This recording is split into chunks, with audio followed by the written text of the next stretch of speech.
Well, we are outside. It's nighttime and it's snowing. It's so magical, although it's kind of that wet snow. But we are about to go and gather up some chickens. Yes. So tomorrow is sort of our big butcher day. To kind of make it easier on everybody, we tend to collect them all in the dark. Basically, they're sleeping. They're sleeping and they don't really know what's going on or pay much attention to it, and we just grab them off the roost and put them in the crate for tomorrow. Yeah. So that's the first step to butchering chickens. And a good tip, bit of a tip too, I guess, is that if you're handling chickens, it's far easier to do it in the dark. And while we're gathering up the chickens for butchering, we're finally going to finish banding them so that we have our colors organized. So we're going to go do that. Off to work. Here we are doing our marking as we always do.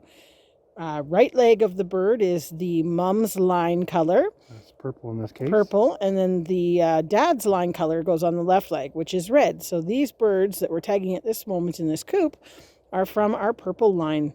So we've got our rooster tagged right here, right now. And I think we've got 5 hens in this building that we want to tag to keep. Well, it's now the next day, and as you can see behind me, the snow stuck. We actually got quite a bit last night, but today's a warm day. It's supposed to go up to, I think, +5, so a lot of this is going to melt, which is completely fine, because once we get this job done, we've got a few other things that we have to sort out before the day is done. We have 17 chickens that were roosters, I should say, that we're processing today, and everybody's boxed up. We're all set up. I'll show you the setup here in a minute. I guess it's one of those reminders in a way that when you're doing this homesteading stuff, we're really not exempt from the, I guess, natural laws, because if we want to eat meat, well, we know what has to happen to make that a reality. So on that note, we're going to go and get started. So here's our little setup. It's just a workmate bench, a couple of clamps, a traffic cone, anything similar will work. And yeah, the basic principle is we put the chicken in the top and the head comes out the bottom, and we bring a bucket over to catch everything, and it's very quiet, it's very quick. For their one bad day, it's not that bad in the grand scheme of things. Though, like I say, if we want to eat chicken, this has to happen. So on that note, we're going to come back when we have that part all done and sort of show you I guess the next step, because we're planning to take all these birds to being whole birds for the freezer. Well, we have it all done.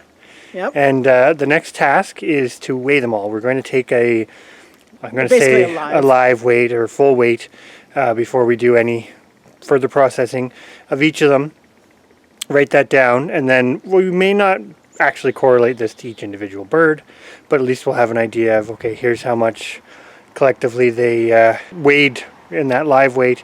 Here's how much weight we got as far as the processed. Yeah, and then in this particular video, we're just going to do a basic, this is in total for the 18 birds, this is how we process them and what we got. But it's information that we're going to keep for kind of further analysis, for lack of a better way to put it. Well, we're going to do a future video with a bit more of a breakdown on just what we got from the Partridge Chantecler. Exactly. So here's our setup. It's basically really simple. We just have a bowl. We're classy. We need to get something better, but it's just a kitchen scale, a bowl. It goes up to 11 pounds, so we should be good for all these birds. We're just going to take them one at a time and see what their sort of full weight is. Well, we've got everybody weighed, and on to the next sort of thing here. Yep, the next part is getting them plucked. Because we're going to do all of these birds as whole. We actually, I should say that. We had 4 that we have already pieced out. But the rest of these are all going in the... 14 whole birds going into the freezer. Yep, that's the plan. Yeah. So we're going to go in. We've already got a pot. Yeah, there's our water is in its pot simmering, because we're going to scald the birds first before we pluck them. That's one thing that you definitely want to do, and you want your water to kind of be between 145, 150. So we had it 170 in there, and we are working outside in the snow, so I think it's going to probably dip down pretty quick. So I'm going to show you what we've got set up here, and then we're going to bring out the pot and get started. Basically, there's our plucker, simple little electric plucker. And we've only put this piece of plastic down to kind of catch some of the feathers. We're not too concerned about it, but it's nice to be able to catch them and then remove them. We'll compost them afterwards, but that's really it. It's very, very simple. This usually goes pretty quick. And here's the other part of the equation. So you can get a lot more complicated with this, but our solution right now, because we're not processing that many birds, is just a pot with the water in it. And we have a second pot already on the stove, because we'll probably have to top this up. It'll drop in temperature. And you also lose some of the wet or some of the liquid when you're dipping and you take them out because it's in the feathers. So you have to top up the pot to make sure you're covering the whole bird. So we'll probably have to do it about halfway through. Yeah. So here we go, chicken number 1. And he goes in. Basically, you want to get him right submerged, push his feet right down until he's all feathered in. Kind of shake him a little bit, then pull him back out. And then you want to put him back in. And after 3 or 4 times, we're going to do a feather check. Oops, as I lose the lid. To see if one of those, I think we might be there. He might go quick because, yeah. Pulled right out. So we're going to get him going. So he is ready for the plucker.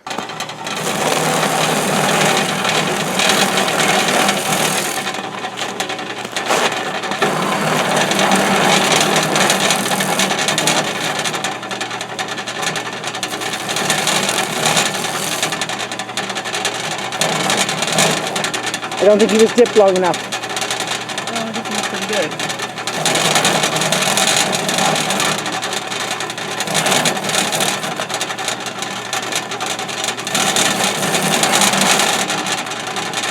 We have all of them plucked and ready for the next step. So the next step is, of course, to kind of clean them. So what, I'm not going to show it, but what we usually do is we kind of go through and like take all the feet off and the head, and then we open up the body cavity. And once we get to that point, they're ready to go in the house for a bit of a final clean, and that's kind of that.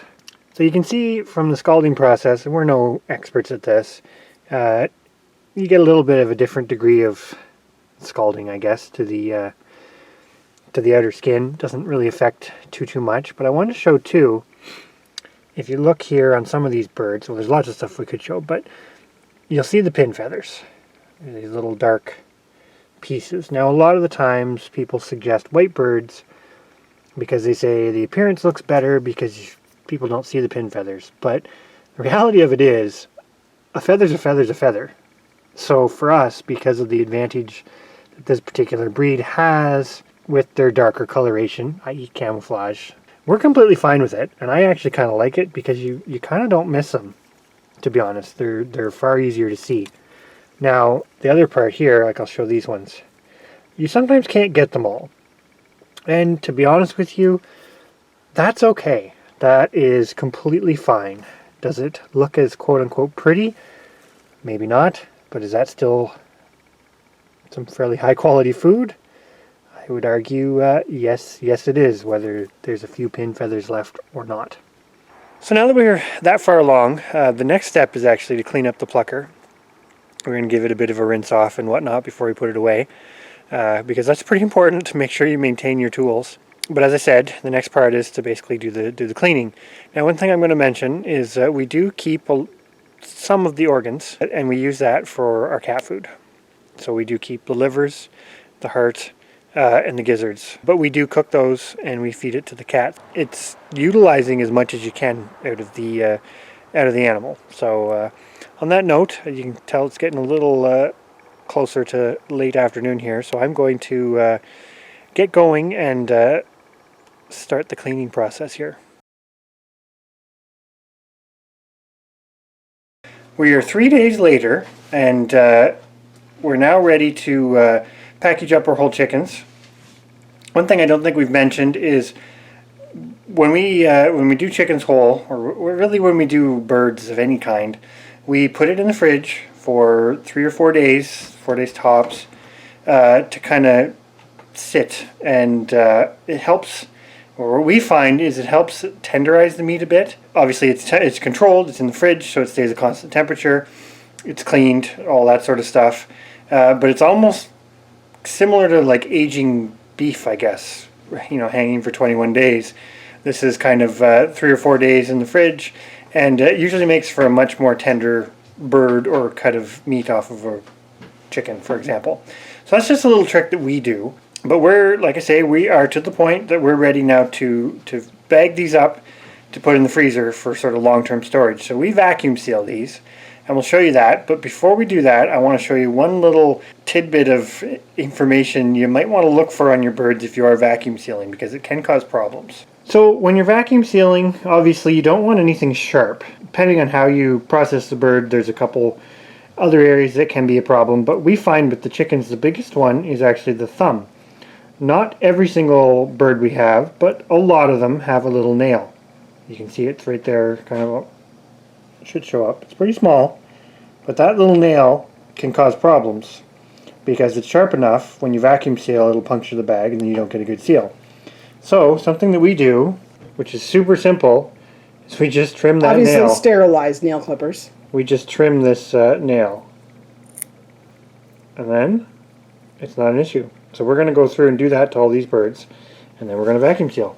Alright, so there's our first bird in the bag. You end up using quite a bit of these vacuum seal bag material, but they'll last in the freezer for a very, very long time if they seal properly. So now I have to set it down, lock it in.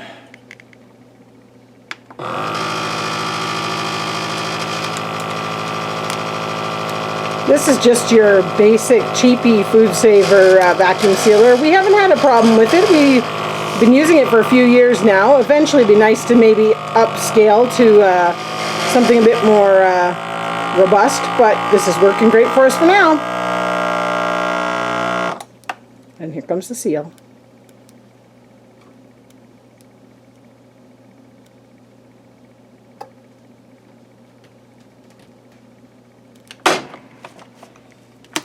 And there we go. It looks like it Perfect. did okay. All sealed up. Looks perfect. Ready for the freezer. Just needs its weight wrote on it. Well, we are all packaged up and just about ready to put them all in the freezer, but we figured we'd kind of show you what we got. So all said and done, we processed 18 birds, was the grand total. And we ended up with 67 pounds, give or take a little bit, from that. So not bad, because that's a lot of meals and a lot of food. So I'll show you at least what the vacuum sealed ones here look like. So here they all are in their vacuum sealed bags. We had one that didn't seal very well. That usually happens. We'll just put that on top in the freezer and eat that one first.